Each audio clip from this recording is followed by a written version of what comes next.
Hello ভাই আপুরা, সবাই কেমন আছেন? আমি আলহামদুলিল্লাহ আপনাদের দোয়ায় আল্লাহর রহমতে অনেকটা ভালো আছি। আজকে আবার চলে আসলাম আপনাদের সাথে আমি একটু শেয়ার করার জন্য আমি লেয়ার মুরগি কিভাবে রান্না করি আর পিঠা কিভাবে বানাই সেটাই। আসলে আজকে আমি আমার পালিত মুরগি আমি জবাই করছি লেয়ার মুরগি। সেটা আমি কিভাবে রান্না করব দেখেন আপনাদের সাথে দেখাচ্ছি।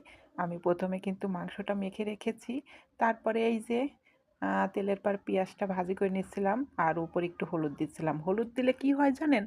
মাংসের কালারটা কিন্তু বেশ সুন্দর হয়। যে যে জানেন না, রান্না করার সময় যখন তেলে দেন, তেলে দেওয়ার উপরে একটু হলুদ দেবেন। দেখবেন মানে তরকারির কালারটা অনেক সুন্দর হয়েছে। তো আসলে আমি লেয়ার মুরগি আগেও খেয়েছি। আসলে লেয়ার মুরগি এত পরিমাণ তেল হয়, আপনাদেরকে আমি বোঝাতে পারবো না। প্রচুর তেল হয়। যেমনি টাইগার মুরগির তেল হয়, তেমনি লেয়ার মুরগি। আমি তো সব ধরনেরই মুরগিই পালি। আমি টাইগার মুরগি, ফার্মি মুরগি, পোল্ট্রি মুরগি। আসলে আমার বাড়িতে একটু মাংস বেশিই খাওয়া হয়। কারণ আমি নিজে হাতেই এগুলা পালি। আমি হচ্ছে ধরেন আম কোয়েল পাখি পালি, তারপর আমি একটা শখিন মেয়ে ধরতে পারেন। আমি শখ করে সব কিছু সবসময় পালি। আমি বাড়িতে খরগোশ, বেনিফোস, এগুলো পাখি সব কিছু আমি একটু সবসময় আমার একটু শখ বেশি। আমি এই যে ধরেন বাড়িতে চারিপাশে ফুল গাছ, এগুলো আমার খুবই ভালো লাগে। এইগুলো নিয়েই আমি বাড়িতে সারাদিন থাকি। তো আমি কথা বলছি আর আপনাদের সাথে কিন্তু আমার রান্নাটা শেয়ার করছি। আমার মাংস রান্নাটা কিন্তু শেষ হয়ে গেছে। আমি কিন্তু পিঠা বানাতে বসে গিয়েছি। আমি কিন্তু আজকে দিয়ে ২ দিন হলো পিঠা বানালাম। আমার মা আমাকে শিখিয়ে দিয়েছে কিভাবে পিঠা বানাতে হয়। তো আমি তো পিঠা বানাচ্ছিলাম আর ভাবছি কেমন হবে আজকে আবার। তা মাশাআল্লাহ আলহামদুলিল্লাহ খুবই সুন্দর হয়েছিল। আমার হাসব্যান্ড দেখে বলছে, "অনেক সুন্দর হয়েছে।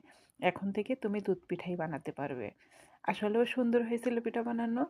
মাংস দিয়ে খেতে কিন্তু দারুণ লাগছিল। আসলে আমরা দুজন খাবো, অল্প করে একটু বানিয়েছি আমার হাসব্যান্ড আর আমি।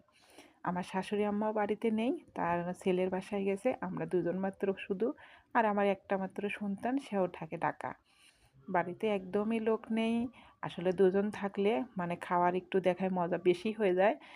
যতটুকু রান্না করি ২ জনই বারবার খেতে হয়। তো আমার হাসব্যান্ড তো খাওয়ার জন্য প্রস্তুতি এসেই রুমের মধ্যে খাওয়ার রুমে এসে খাওয়া শুরু করে দিয়েছে। তারপর আমাকে বলছে, "আসো, আসো একসঙ্গেই খাই।" আমি বলছি, "একটু দেরিতে খাবো।" আসলে সে ছাড়ছিল না বলেই এসে ১ পিস নিয়ে খাচ্ছিলাম। তারপর আমার কাজ শেষ হয়ে গেল, তখন তার খাওয়াও শেষ হয়ে গেল। আমি তারপরে বললাম, "আমার বাটিতেই তুমি বসে পড়ো।" তখন আমিও বসে পড়লাম তার বাটিতেই। তারপরে সেই বাটিতে আমি খাওয়া শুরু করলাম। রান্নাটা নাকি খুবই সুন্দর হয়েছে আমার হাসব্যান্ড বলছে। তো আমি খেয়ে